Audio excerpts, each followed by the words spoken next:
I still remember the night I found those messages on his phone. "She's so pathetic," Damien wrote to my cousin, "always fussing over her plants instead of noticing what's right in front of her." They had been sleeping together for a year, planning their future while I planned our wedding. When I confronted him at our rehearsal dinner, he didn't even deny it. He just smiled and called me pathetic to my face. My cousin stood beside him, wearing the bracelet I thought he had bought for me. I drove away in tears that night, my car plunging off the bridge into darkness. But death wasn't the end. I woke up in another world, in another body, with a demon emperor sleeping next to me. And this time I won't be the victim of anyone's betrayal. I stand in my botanical garden, surrounded by orchids in every stage of bloom. Tomorrow is my wedding day, and these flowers, coaxed to life through months of careful attention, will fill the church with their rare beauty. Ilara, where are you hiding? Damien calls from the house. My fiancé of 3 years, the man who proposed to me under a canopy of wisteria I'd cultivated for half a decade. The man who understood my devotion to botanical research better than anyone, or so I thought. In the greenhouse, I call back, adjusting the humidity controls for my most temperamental specimens. My phone buzzes with a message from the florist. Sighing, I realize my phone is charging inside. "Damien, could you check my phone?" The florist should be confirming delivery times. He appears at the greenhouse door, his dark hair slightly disheveled from the spring breeze. "Your phone's dead. Use mine," he says, handing it to me before turning back toward the house. I need to finish those emails before the rehearsal dinner. I'm about to thank him when his phone vibrates in my palm. A notification appears on the screen. "Vivienne, does she suspect anything? Tomorrow you'll be trapped unless you tell her, Vivienne, my cousin." The maid of honor at our wedding. My fingers hover over the screen, hesitating only briefly before unlocking his phone. He's never given me his passcode, but I've seen him enter it enough times to know it by heart. The messages between them stretch back nearly a year. Photo exchanges, meetup locations, plans made while I was attending botanical conferences. But it's the mockery that makes my vision blur with tears. "She's pathetically devoted to you," Vivienne wrote 3 months ago. "It's almost too easy to manipulate her," Damien had replied. "Tell her I'm working late and she believes it without question, always too busy with her precious plants to notice what's right in front of her." I scroll through hundreds of messages, each one driving the knife deeper. The two people I trusted most in the world, laughing at me behind my back, planning their future together while I planned our wedding. My hands shake as I place his phone on my workbench. I move through the greenhouse in a daze, methodically watering plants that don't need water, trimming stems that don't need trimming. My mind catalogs facts like specimens, Damien's unexplained absences, Vivienne's overfamiliarity with our home, the bracelet I found in his drawer that never made its way to me as a gift. By evening, when we arrive at the restaurant for our rehearsal dinner, I am hollow inside. I watch them from across the room, Damien refilling Vivienne's wine glass, their fingers brushing, a private smile exchanged. The same smile he once reserved for me. My mother touches my arm. "Darling, you look pale. Are you feeling all right?" "I've never felt more clear-headed," I tell her, my voice surprisingly steady as I stand. The room quiets as I clink my glass. "I'd like to make a toast." Damien's smile falters at the steel in my voice. He knows. Somehow he knows that I know. "To truth," I say, looking directly at them both. "To messages left undeleted. To realizing your fiancé and your cousin have been sleeping together for a year while planning your wedding." The silence is absolute. Vivienne's face drains of color. Damien's jaw tightens. "Ilara," my father begins, but I hold up my hand. "I read everything today," I continue. "Every message, every plan, every joke at my expense." Damien stands, his expression shifting from shock to something colder. "No longer pretending. You went through my phone. You handed it to me," I reply. "But that's your concern, privacy, not that you've been betraying me with my cousin." Vivienne remains silent, eyes darting between Damien and the exit. "Well," I demand, looking at them both. "Nothing to say now." Damien's mouth curves into a smile I've never seen before, something cruel and unfamiliar on the face I thought I knew. "What do you want me to say, Ilara? That I'm sorry, I'm not." You were always too consumed with your plants to notice what was happening right under your nose. Vivienne finally speaks, her voice small but without remorse. I've always been jealous of everything you had, Alara. Taking Damien was just too delicious to resist. The bracelet I once found in his drawer now glints on her wrist. The one he told me was for his mother's birthday. Something inside me breaks. Not my heart, that's already shattered beyond recognition, but something deeper. The illusion that love is something you can nurture like a rare plant. That devotion ensures reciprocation. That people who say they love you actually do. I walk out of the restaurant into the cool spring night, leaving behind shocked faces and whispers. Rain has started to fall, big drops that soak through my silk blouse within seconds. My car keys are cold in my palm. I drive without direction, tears blurring my vision, the windshield wipers struggling to keep pace with the downpour. My phone buzzes repeatedly, probably my mother, my friends, perhaps even Damien trying to explain away what can't be explained. The coastal road curves sharply ahead. Through the rain, I barely register the warning signs, the guardrail gleaming in my headlights. My hands should turn the wheel, but a strange calm has settled over me. Why fight against the inevitable curve when driving straight ahead seems so much simpler? The guardrail gives way with a screech of metal. For one suspended moment, my car hangs in empty space, the headlights illuminating nothing but rain and darkness below. Then gravity claims me and I'm falling, a strange peace replacing the pain that consumed me minutes before. My last thought isn't of Damien or Vivienne or even the betrayal. It's of my greenhouse and who will tend my orchids now that I'm gone. The impact, when it comes, is both violent and merciful. Water rushes in. Darkness follows, and then inexplicably light. I gasp awake, disoriented by sensations that make no sense. Soft silk against my skin, not the cold rush of water. The scent of something exotic and smoky in the air, not the metallic tang of blood. Warmth, not the chill of death. I'm in a bed. An enormous four-poster draped with crimson hangings.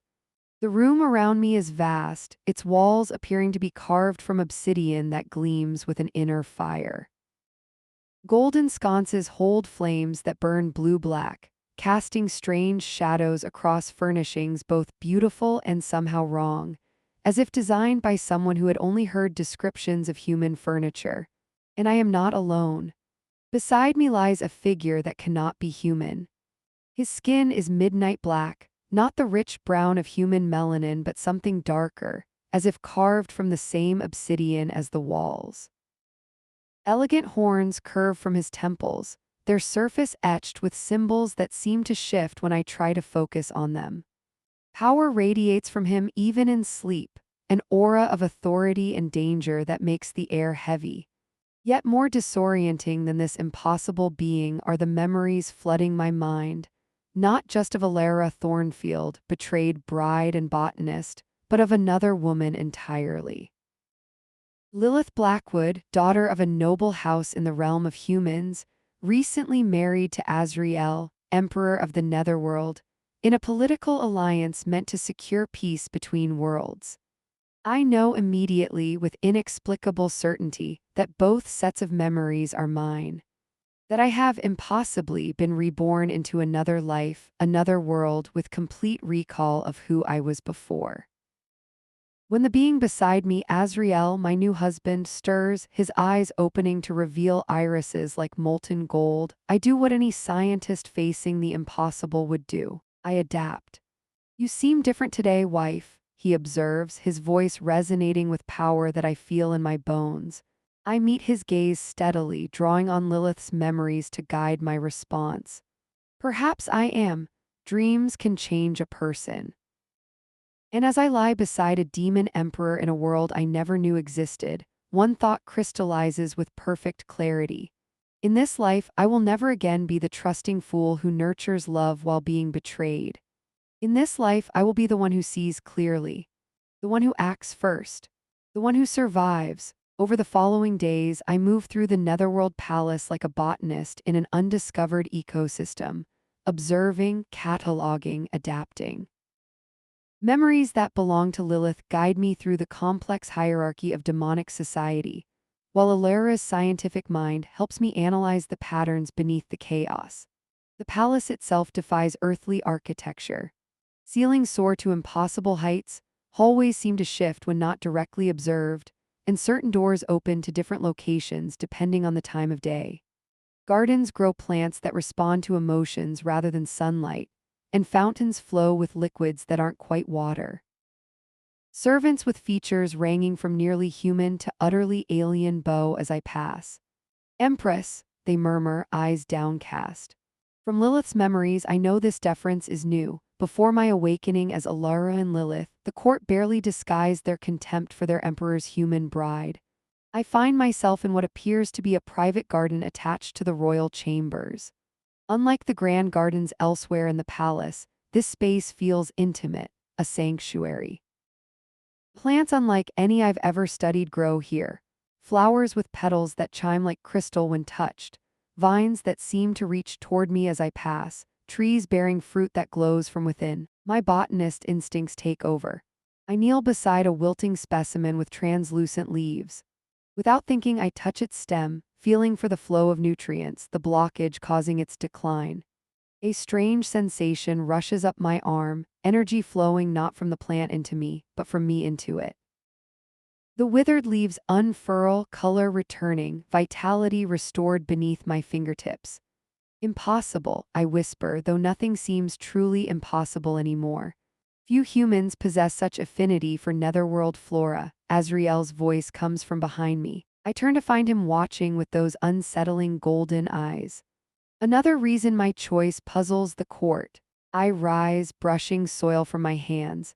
Your choice? To select you as my bride.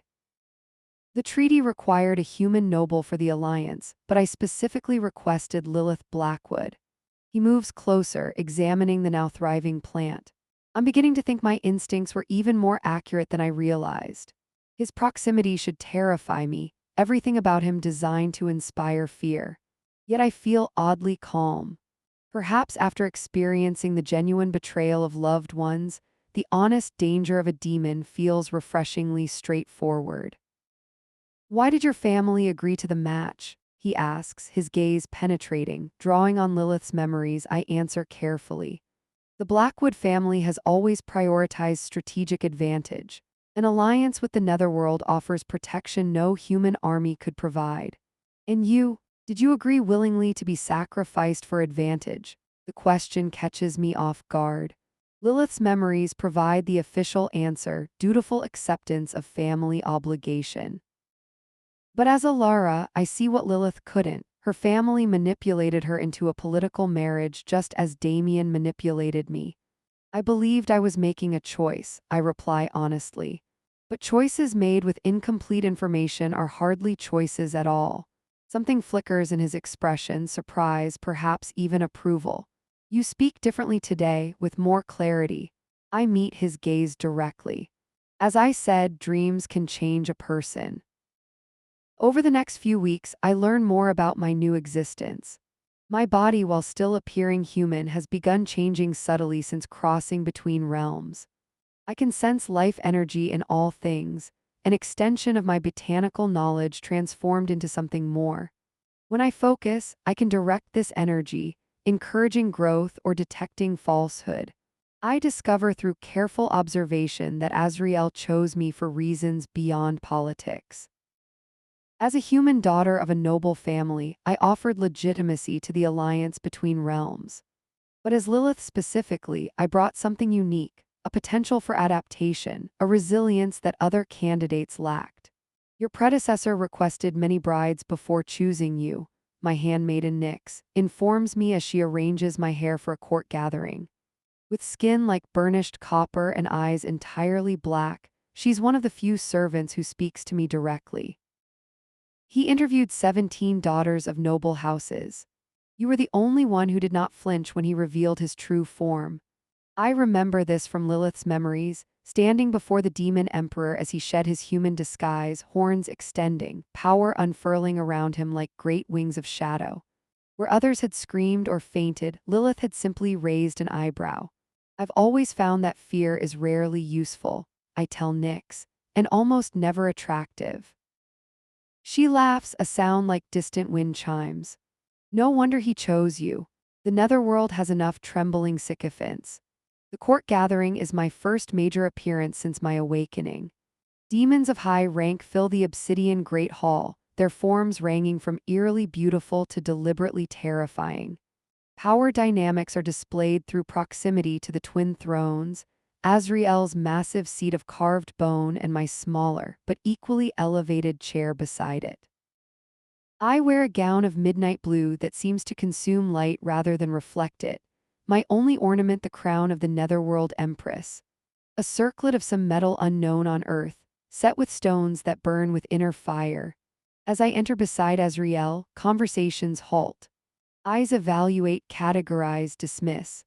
I recognize the look from academic conferences where male colleagues would overlook the female botanist, until my research proved impossible to ignore. They expect you to fail, Azrael murmurs for my ears alone. Humans rarely thrive here. Then they know very little about adaptability, I reply, straightening my spine. Plants that survive in hostile environments don't do so by being delicate. He gives me a curious look. You continue to surprise me, Empress. The gathering proceeds with formal introductions.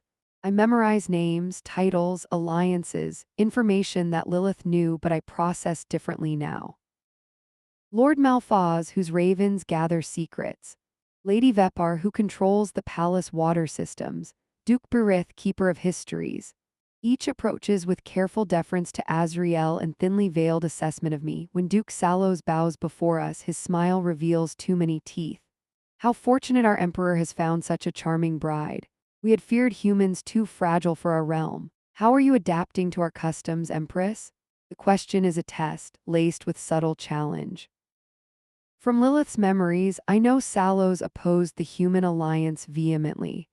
Adaptation is fascinating, Duke Salos, I reply, keeping my voice light. In my studies of plants, I've found that species subjected to difficult conditions often develop unexpected strengths. I look forward to discovering what new capabilities emerge from my time here. Azrael's slight nod tells me I've answered well. Throughout the evening, I navigate similar probes and challenges, using Alara's scientific precision and Lilith's aristocratic training to maintain steady ground. Later, when we retire to our chambers, Azrael studies me with open curiosity.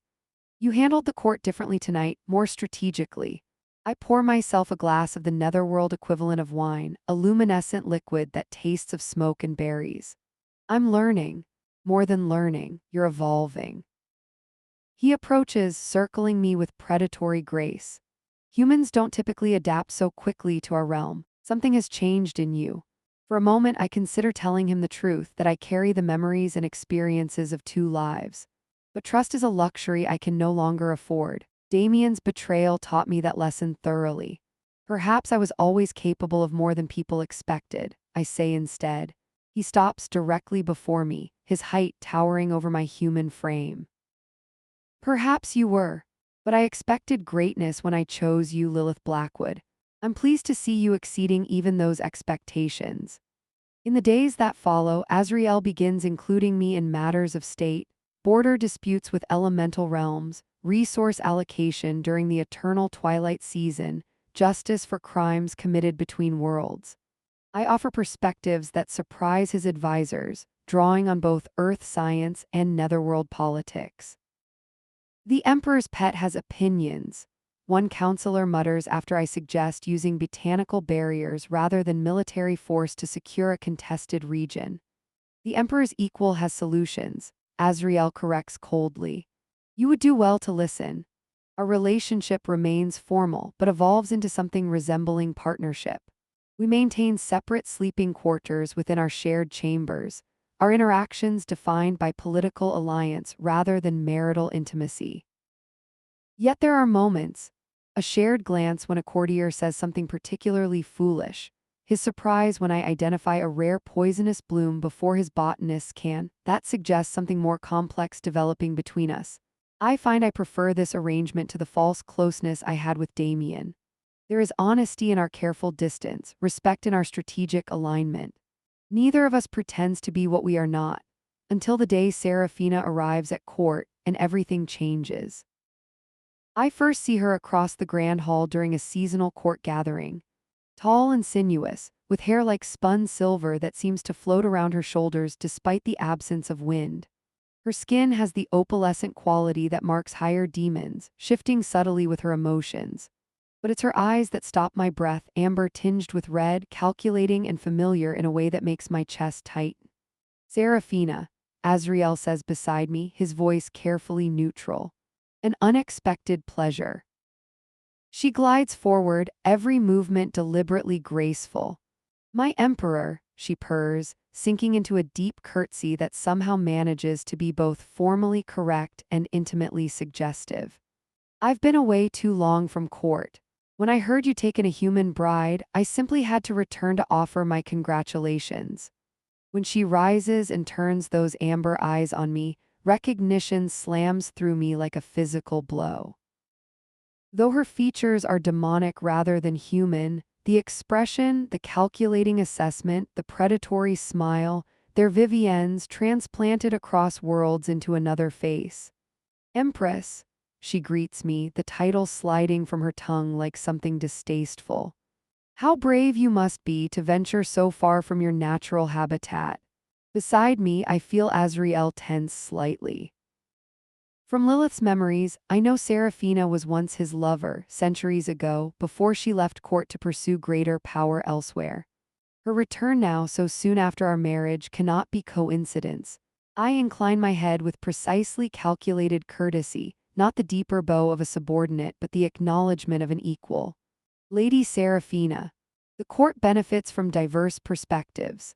I find adaptation far more interesting than comfort. Something flickers in her eyes, surprise quickly masked by amusement.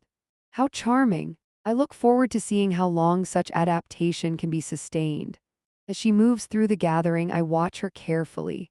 She touches Azriel's arm when speaking to him, laughs at court jokes with practiced timing, positions herself as someone integral to court life despite her long absence. Every movement calculated for maximum effect. Seen this performance before. Vivienne played the same role at family gatherings, inserting herself between Damien and me with casual touches and inside jokes, creating distance I didn't recognize until too late. She was your lover, I say to Azriel later in our chambers, not a question but a statement. He considers me for a moment before answering. Many centuries ago, yes, before she decided the Northern Territories offered more opportunity for advancement. And now she returns just months after our marriage. Your point, Empress, I choose my words carefully. Timing rarely lacks significance. Her return either responds to our marriage or anticipates something else. Azriel studies me with those unnerving golden eyes. You distrust her. I distrust performance without purpose, I reply. Every action serves a goal, I simply don't yet know hers. He almost smiles. Perhaps that's why we work well together, Empress. Few in court share your clarity of perception. Over the following weeks, Serafina establishes herself as an increasingly central figure at court. She advises on Northern realm politics, entertains with stories of her travels, and ingratiates herself with key nobles. And always, she finds reasons to be near Azriel, reminding him of shared experiences, referencing battles they fought together, creating a narrative of shared history from which I am conspicuously excluded. I recognize the tactics from my first life: isolation, replacement, gradual erosion of connection.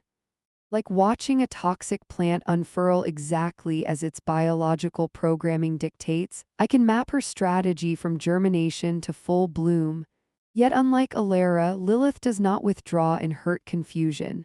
Instead, I observe. I collect information. I identify allies.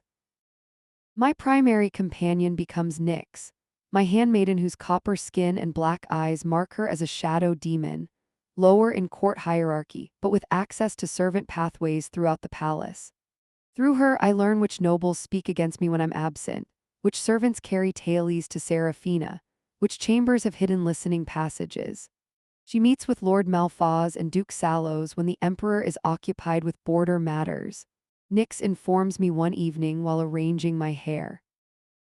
Always in the Eastern Gardens, where the singing plants mask conversation. I note this information carefully. Both nobles opposed the human alliance from the beginning, and she has requested histories of previous human-demon marriages from the archives, Nix continues. Particularly those that ended poorly. Thank you, Nix, I say, meeting her obsidian gaze in the mirror. Your loyalty is valued. She pauses, hands still in my hair. May I speak freely, Empress? I nod. Many of us who serve in the inner palace were chosen from lower houses, given opportunity by the emperor's meritocratic policies. Before him, positions were assigned strictly by bloodline. Lady Seraphina represents the old ways. Her faction would return us to rigid hierarchy. Her hands resume their work. Not all demons oppose your presence here. This information shifts my understanding of court dynamics. I've been viewing the situation purely through the lens of personal betrayal. Seraphina as Vivienne Reborn, attempting to steal Azriel as Vivienne stole Damien. But the political dimensions are equally significant. I begin spending more time in the public gardens, making myself visible and accessible to court members. Drawing on my botanical expertise, I create new hybrids of netherworld plants with medicinal properties, distributing them to both noble houses and common districts.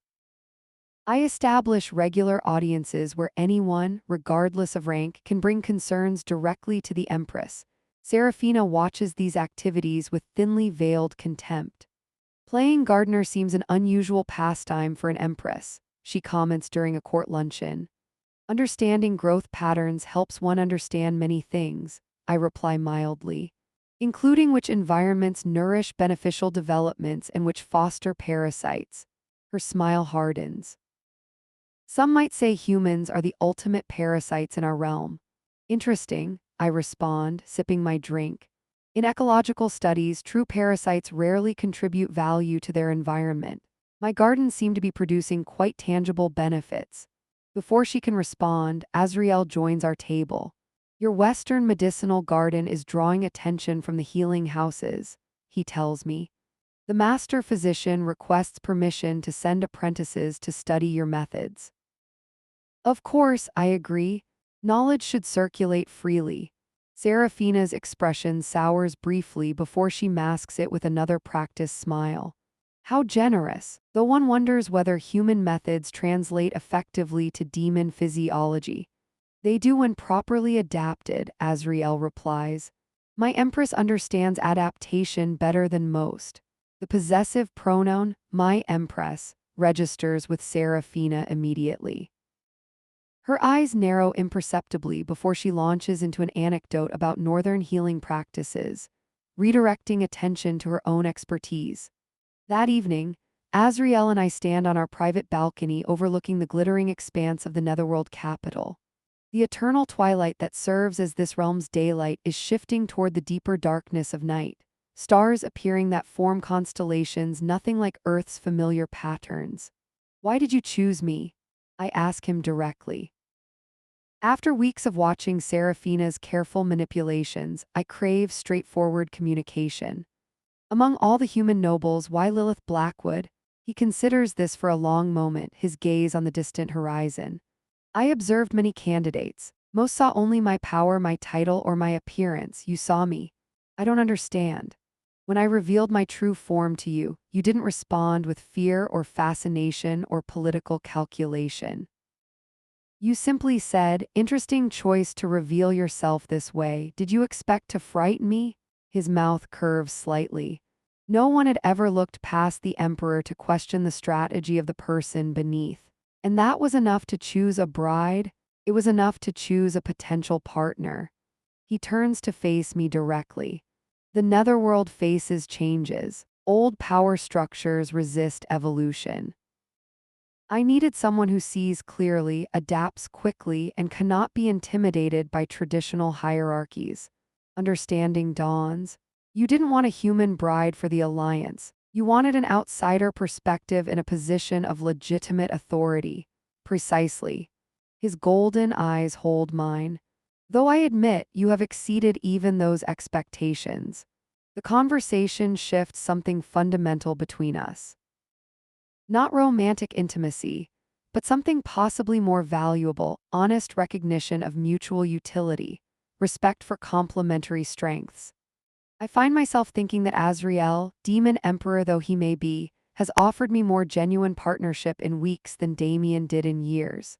That night, I dream of orchids with faces like Vivienne's, their roots draining nutrients from the soil while their blooms turn towards stronger light sources.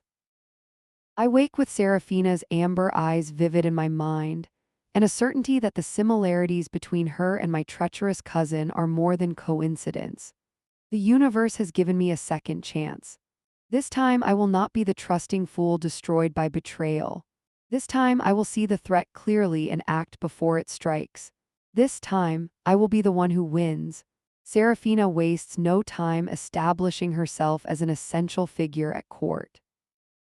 Within weeks, she has gathered a circle of influential nobles around her, arranged private audiences with regional governors, and inserted herself into military strategy sessions.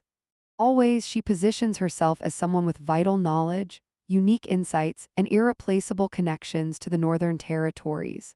The frost giants are growing restless along the border, she announces during a council meeting. My sources indicate they may be preparing for incursions by spring. Council members murmur with concern. Border conflicts with frost giants have historically been bloody and resource-intensive. Strange, I interject, keeping my voice measured. The botanical indicators suggest otherwise. The frost lichen transplants at the northern outposts show no signs of the expansion patterns typically preceding giant migrations. The council turns to me with surprise. I've been quietly establishing botanical monitoring stations throughout the borders, a project many dismissed as one of my human eccentricities. Seraphina's smile doesn't reach her eyes. Plants over intelligence networks, Empress? How charmingly rustic. Nature speaks clearly to those who know how to listen, I reply. Frost giants cultivate specific lichen strains before migrations. Their absence suggests stability, not aggression. Azrael studies me with interest. Have the border reports mentioned these lichen patterns? No, my emperor, the military commander admits. Our scouts focus on troop movements, not vegetation. Perhaps they should expand their observations, Azrael suggests. The Empress's botanical expertise has proved valuable before. Seraphina recovers smoothly. Of course, any additional information is useful. I merely caution against dismissing verified intelligence from my northern contacts. After the meeting, I feel her watching me with new calculation. I've challenged her publicly, revealing knowledge she didn't expect me to possess. In her eyes, I've evolved from decorative human empress to potential obstacle. That evening, as I tend to specimens in my private garden, I sense another presence. My abilities have grown stronger each day in the netherworld. I can now feel the distinct energy signatures of different beings. Your botanical projects extend far beyond palace beautification, Seraphina says, emerging from between shadowed trees. Her silver hair gleams in the phosphorescent light of night-blooming flowers. I continue my work, cataloging growth rates in a specimen book. Knowledge serves many purposes. She glides closer. You surprise me, Empress. Most humans who marry into our realm cling to familiar comforts, surrounding themselves with trinkets from their world. You instead embrace ours with unusual adaptability. The way she says the final word carries suspicion. I meet her gaze directly. Perhaps I find your world more interesting than you expect. Or perhaps you are not what you appear to be. Her voice drops to a silken purr. Humans don't typically develop energy sensitivity so quickly, nor do they challenge demon intelligence networks with such confidence. I set aside my tools, giving her my full attention. Are you questioning my humanity, Lady Seraphina? Merely observing anomalies. She circles me slowly. Azrael has always been fascinated by unusual specimens. I wonder what specifically drew him to you. Perhaps the same qualities that once drew him to you, I suggest mildly.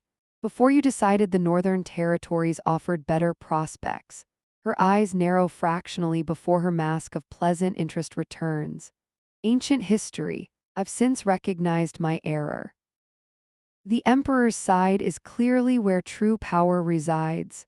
How convenient that you've returned just as he solidifies an alliance with the human realm.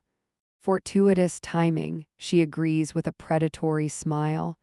Though perhaps the alliance's purpose has been served.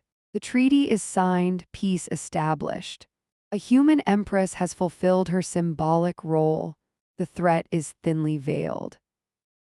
I've seen this before, Vivienne suggesting to Damien that I had served my purpose in his academic advancement, that my connections had been useful but were no longer necessary. Symbols have power, I reply evenly. As does a legitimate royal consort. Her smile sharpens. Legitimacy, such a fragile concept in politics, especially when questions arise about one's origins. She departs with practiced grace, leaving poison in her wake. The message is clear. She intends to replace me using whatever means necessary. That night I lie awake beside Azriel, our customary distance maintained between us. Though our relationship has evolved toward partnership, physical intimacy remains a boundary neither has crossed. Yet I feel a new tension in the air between us. Your confrontation with Serafina concerns you, he observes, his voice cutting through the darkness. I turn to face him. She intends to undermine me. Of course she does. Ambition defines her nature. You don't seem troubled by this. His golden eyes gleam in the darkness. Court intrigue is constant, though seeking power maneuver endlessly. And if her maneuvering threatens your alliance with the human realm, then she will fail. His certainty sounds genuine. I chose you as Empress for specific reasons. Those reasons haven't changed. Despite his assurance, I don't relax my vigilance. My first life, I trusted Damien's declarations of devotion while he betrayed me behind my back. I won't make the same mistake twice, even with a demon emperor. The following days confirm my suspicions. Serafina's faction grows, primarily among older noble houses resistant to Azriel's meritocratic reforms. Court gatherings divide subtly into camps, those who support the human alliance and progressive governance versus traditionalists who view my presence as dilution of demonic superiority. More concerning are the private meetings Nyx reports between Serafina and Azriel, long discussions in his study, walks through secluded palace grounds, shared memories of campaigns fought centuries before my arrival. She creates multiple opportunities to remind him of their shared history, their fundamental similarity as beings of the same origin. She requested access to the Emperor's private library today, Nyx informs me. They spent 3 hours reviewing historical texts together.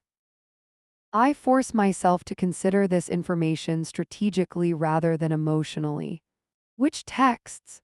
Ancient treaties with elemental realms, and, Nyx hesitates, historical precedents for dissolution of royal consort bonds. My suspicions crystallize into certainty. Serafina isn't merely trying to gain influence, she's actively seeking to replace me as Empress. I intensify my own efforts, utilizing my unique strengths. My botanical network expands, providing intelligence from regions where traditional spies can't easily operate. I cultivate relationships with the rising merchant class, whose economic power is beginning to rival that of hereditary nobles. I establish an educational program where humans with specialized knowledge can share expertise with netherworld practitioners, strengthening cross-realm relations. Yet despite these initiatives, I feel Serafina's influence growing. Azriel spends more time with her, revisiting battle strategies, discussing ancient alliances. Court whispers suggest the human empress is being gradually sidelined. One evening, passing by Azriel's study, I hear their voices. I pause, not hiding my presence but not announcing it either. The alliance has served its purpose, Serafina is saying. A human empress was a bold strategic move but ultimately unnecessary for ongoing relations. You propose an alternative arrangement. Azriel's tone reveals nothing. The northern houses would accept a full treaty without the symbolic marriage. It strains credibility to maintain a human in such a position indefinitely. Her voice softens, especially when more suitable options exist. I continue walking, not waiting to hear his response. The scene is painfully familiar. Another woman suggesting I am dispensable, replaceable, a temporary convenience rather than a true partner. That night, I return to my private garden, seeking solace among plants that respond to my energy without political calculation. I touch a midnight bloom, its petals unfurling beneath my fingers, and feel a surge of power through my hands. My abilities have strengthened significantly since arriving in this realm. I can now channel life energy with precision, accelerating growth or detecting disruptions in living systems. As I move through the garden, checking on experimental hybrids, a shadow detaches from the darkness. Duke Salos approaches, his thin lips curved in what passes for politeness.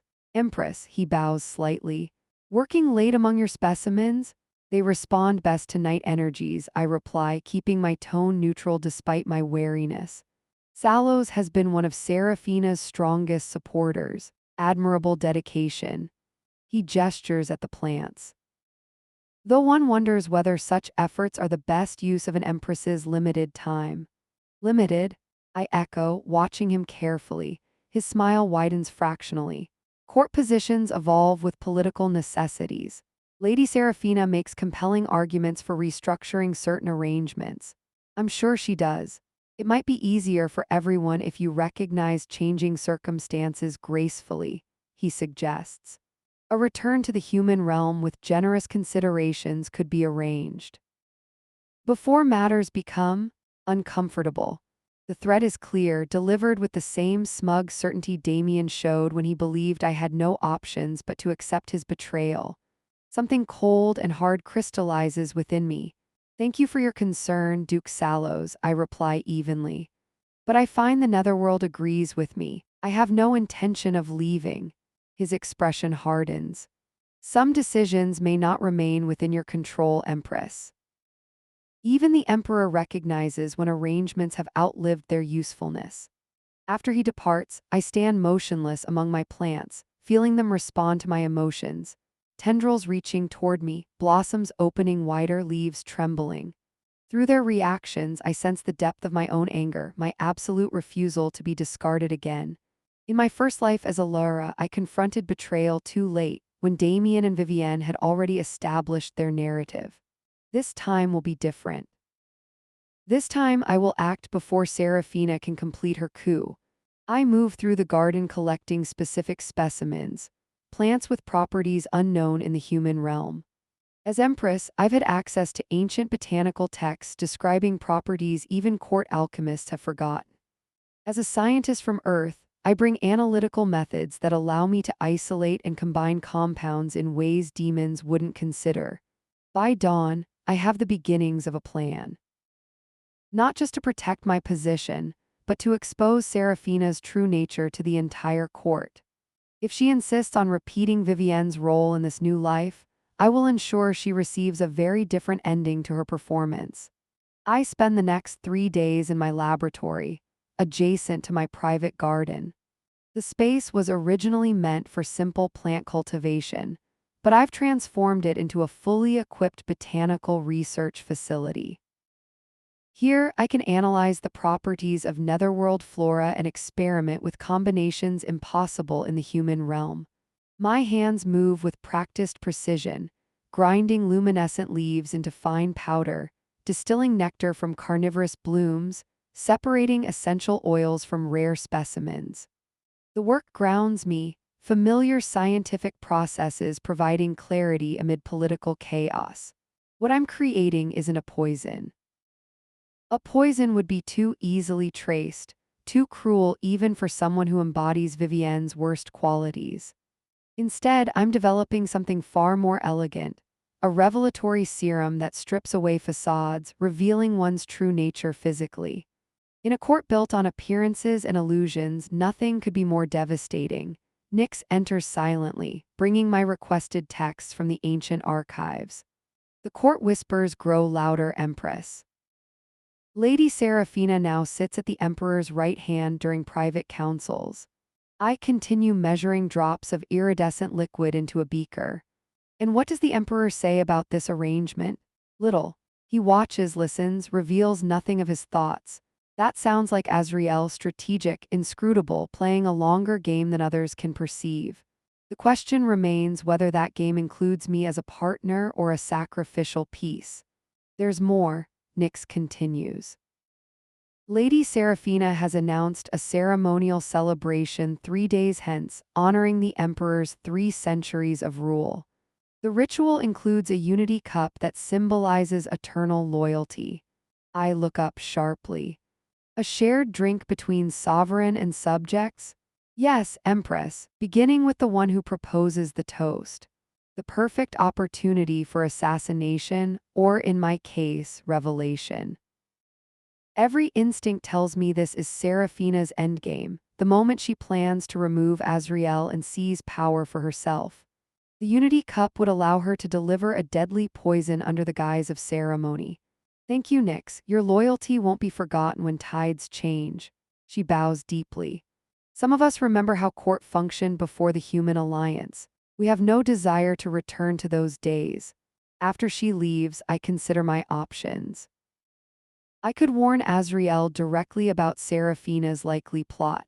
But without proof, I risk appearing paranoid, jealous of his former lover's influence. Exactly the narrative Seraphina has been cultivating about me. Instead, I continue my work. By morning, my serum is complete. A clear liquid indistinguishable from water, tasteless, odorless, and designed to activate only when consumed by someone actively practicing deception. The chemical compounds react specifically to the physiological changes accompanying lies and manipulation. I secure a small vial of the serum in a pendant around my neck, then deliberately withdraw from court activities. I cancel appearances, send regrets to meetings, remain secluded in my chambers. To all observers, I appear to be retreating in defeat, accepting my imminent replacement. Word reaches me through servants that Seraphina has commented publicly on my absence. Our delicate human empress finds court pressures overwhelming. Perhaps a return to her natural environment would benefit her constitution. The familiar condescension stokes my determination. I recall Damien's similar dismissals of my concerns, his suggestions that I was overreacting or too sensitive. Never again will I allow such manipulation to succeed. In my seclusion, I refine my plan. The ceremonial cup will pass from Seraphina to Azrael after she drinks first, a tradition meant to prove the bearer's loyalty. If she intends assassination, she'll need to protect herself from her own poison. Through Nyx's intelligence network, I learn that Seraphina has indeed consulted with an alchemist known for creating delayed-action toxins, poisons that remain dormant until triggered by specific conditions. She could drink safely while ensuring Azrael receives a lethal dose. On the morning of the ceremony, I summon Nyx to help me prepare. I dress not in defeated withdrawal but in calculated strength, a gown of midnight blue embroidered with silver constellations that shift subtly as I move, my hair adorned with small blooms that emit a faint luminescence. You look like a night sky given form, Empress, Nyx observes as she secures my crown. Fitting, since darkness reveals what daylight obscures, I reply. Stars are only visible when light fades. I enter the grand ceremonial hall after most guests have assembled. Conversations falter as heads turn toward me. I've been absent from court for days. My appearance now, regal and composed rather than diminished, disrupts expectations. Seraphina, resplendent in crimson robes that emphasize her opalescent skin, doesn't quite hide her surprise. Beside her, Azrael watches me with unreadable golden eyes. I move through the crowd with practiced grace, acknowledging greetings, smiling at allies. I position myself not in opposition to Seraphina but tangentially, present, observant, but not directly confrontational. When Azrael approaches me, courtiers draw back to give us privacy while remaining close enough to observe. Your absence was noted, he says simply. I needed time for clarity, I respond. Court visibility isn't always the most productive position. Something flickers in his expression, appreciation perhaps. And now I understand the board more completely. He studies me with that penetrating gaze that seems to perceive beyond surfaces. Serafina believes you've accepted defeat. Serafina believes what serves her narrative. A subtle tilt of his head acknowledges this truth. The ceremony begins soon. She's planned something elaborate. I'm sure she has. For a moment, something almost like concern crosses his features. Be careful, Empress. Desperation makes even calculated players unpredictable. Before I can respond, horns sound the ceremony's commencement. Azrael moves to his throne while court members arrange themselves according to rank. Serafina stands at the center of the hall, the ceremonial cup, an ancient chalice carved from volcanic glass, held reverently in her hands. 3 centuries of wise rule deserve proper recognition, she announces, her voice carrying throughout the vast space. Our emperor has led the netherworld through wars, treaties, and transformations. Today, we renew our loyalty through the ancient ritual of unity. She raises the cup. I, Lady Serafina of the Northern Territories, first pledge my eternal devotion to Emperor Azrael and his vision for our realm. She drinks, a small sip only, her eyes never leaving Azrael's face. I watch intently, noticing the slight tremor in her hands, not fear, but anticipation. To eternal devotion, she proclaims as she approaches the throne. Azrael accepts the cup but pauses, his ancient eyes inscrutable. In the netherworld, we honor tradition completely. The one who offers must drink fully before passing the cup. Serafina falters, her composure slipping momentarily. This wasn't part of the traditional ceremony. Azrael has just altered the ritual. Of course, my emperor, she recovers smoothly. Though I had thought a shared drink was the symbolic intent. The symbol is in the order, Azrael replies. First the subject drinks completely, proving loyalty. Then the sovereign, accepting that pledge. Court members murmur at this unexpected change. Serafina has no choice but to comply without revealing her reluctance. She takes the cup back and drinks deeply, though I notice she merely presses it to her lips without allowing much liquid to pass. My moment arrives. While attention focuses on Serafina's reluctant consumption, I move forward, removing the vial from my pendant. Allow me to honor tradition as well, I say, stepping beside them. As Empress, I should participate in this renewal of loyalty. Before Serafina can object, I take the cup from her hands and pour my serum into it, the clear liquid indistinguishable from the ceremonial wine already present. To truth and loyalty, I state, meeting her eyes directly before returning the cup to Azrael. He receives it with raised eyebrows, studying the liquid before turning his gaze to Serafina. Shall we complete the ritual, Lady Serafina? You've barely touched your portion. Trapped by protocol and her own scheme, Serafina has no choice. She takes the cup again, her smile becoming fixed. To our emperor's continued health and wisdom, she toasts and drinks deeply. For a moment nothing happens. She returns the cup to Azrael with triumph beginning to gleam in her eyes, then she gasps, her hand flying to her throat.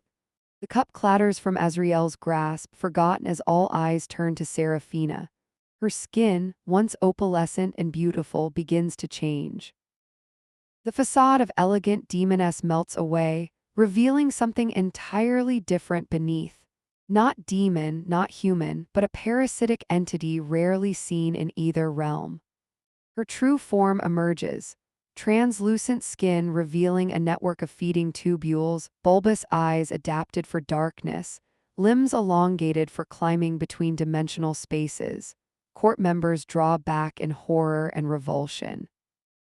This creature is no demoness of noble lineage, but a cosmic parasite that latches onto powerful beings and feeds on their life force while wearing their appearance. What have you done to me? She shrieks, her voice distorted as her vocal organs transform. I step forward, calm amid the chaos. Nothing that wasn't already true. My serum simply reveals reality beneath illusion.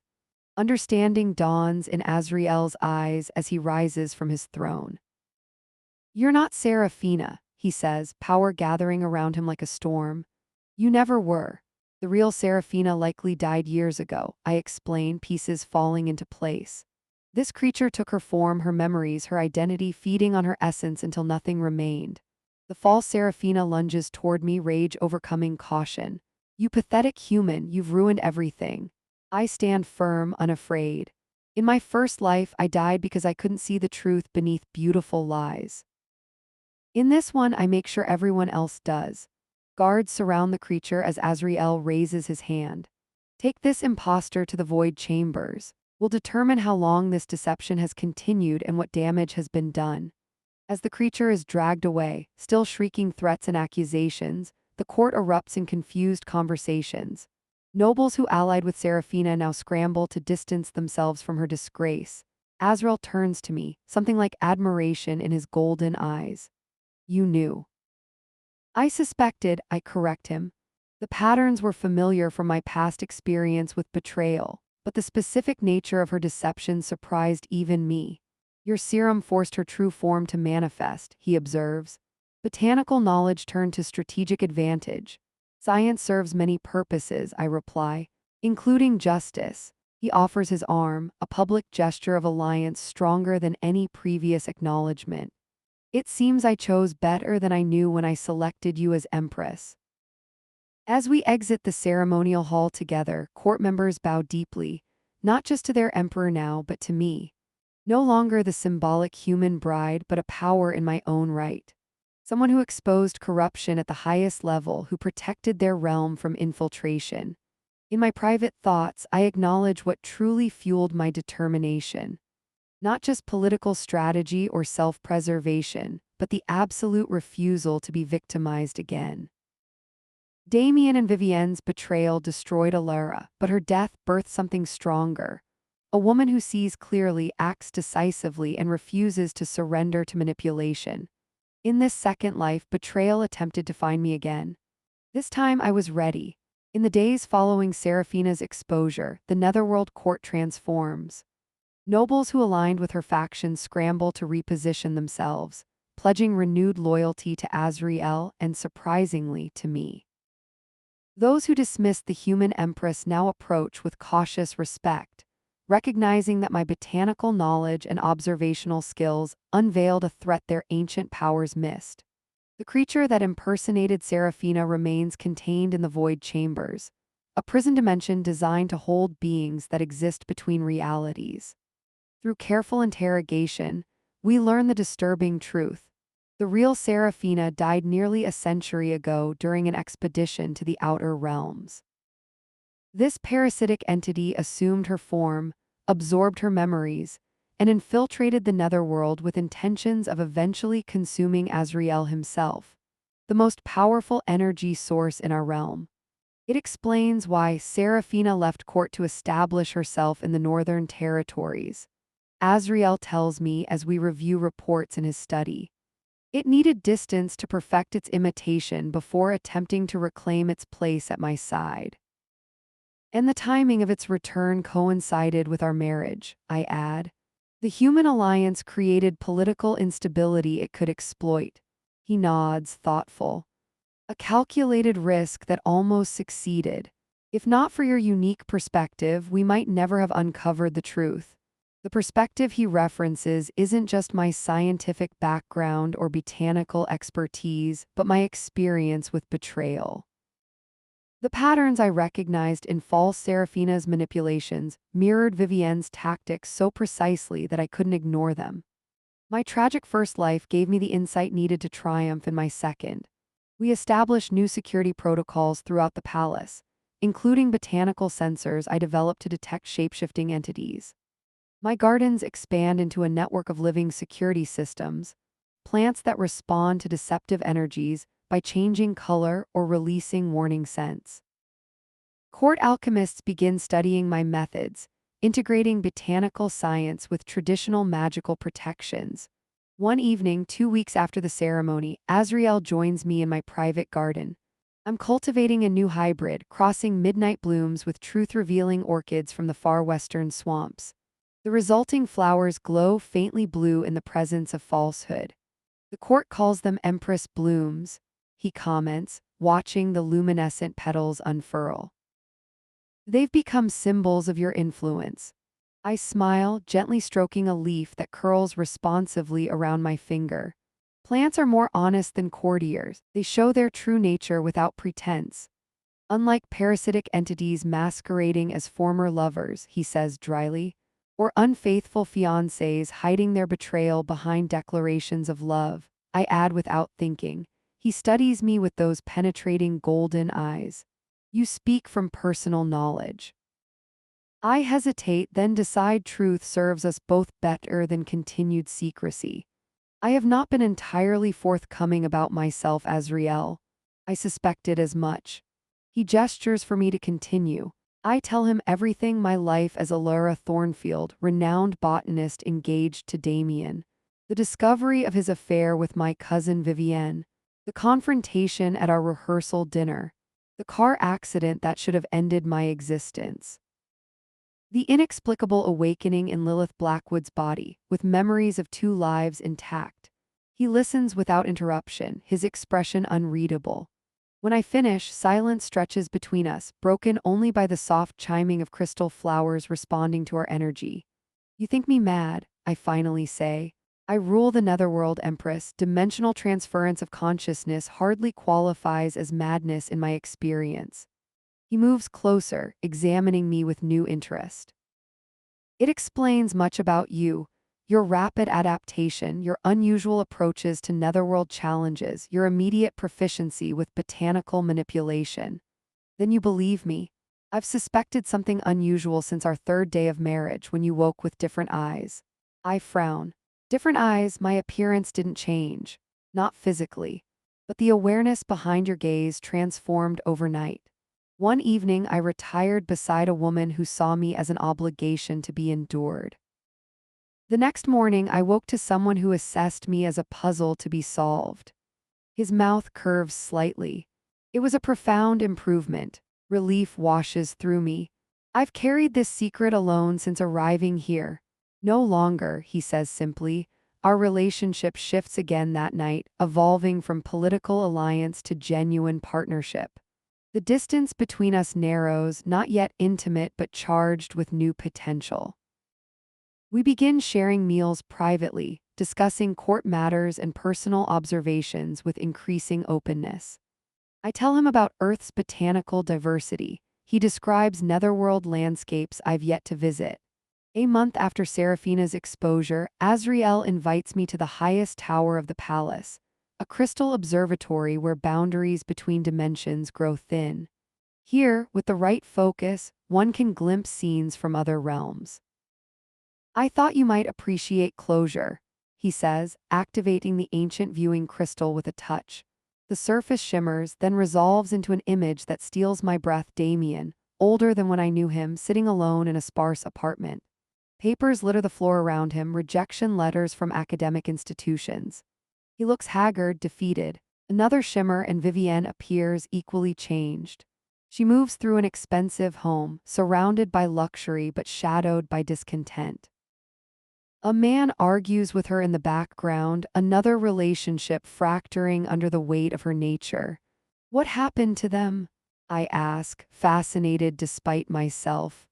Without you to manipulate, their alliance crumbled, Azriel explains. Your cousin's interest was primarily in taking what was yours. Once succeeded, her attention wandered to new targets. Your former fiancé lost his academic position after research irregularities were discovered, work you apparently supported with your own credibility. I watched these fragments of my past life with surprising detachment. Once, seeing Damien suffer might have given me satisfaction or vindication. Now it merely confirms what I already know. Betrayal consumes everyone it touches, including the betrayers themselves. They seem so small now, I murmur. So limited in their ambitions. Azrael waves his hand, dissolving the images. Petty cruelties often appear that way when viewed from sufficient distance. I turn away from the viewing crystal, facing him instead. Thank you for showing me, but I don't need to see more. Their story no longer defines mine. His golden eyes hold something I've never seen before: warmth, perhaps even admiration. Few beings achieve such perspective without centuries of existence. Death and rebirth provide unique clarity, I reply. As does finding oneself empress to a demon emperor. In the following weeks, I established the Imperial Botanical Academy, combining earth sciences with netherworld magical practices. Students from both realms attend, strengthening the alliance through practical knowledge exchange rather than mere political symbolism. My hybrid garden techniques spread throughout the capital, creating sustainable food sources that thrive in the eternal twilight. Azrael and I develop a governing rhythm that plays to our complementary strengths. His ancient power and strategic mind pair with my scientific innovation and fresh perspective. Court members who once saw me as a temporary political necessity now seek my approval for initiatives, recognizing that the Emperor and Empress rule as true partners on the anniversary of our marriage. And coincidentally of my rebirth, Azrael brings me to the palace gardens at midnight. Under a canopy of luminescent vines, he presents me with a gift, seeds from a plant believed extinct for millennia. These were recovered from the void between dimensions, he explains.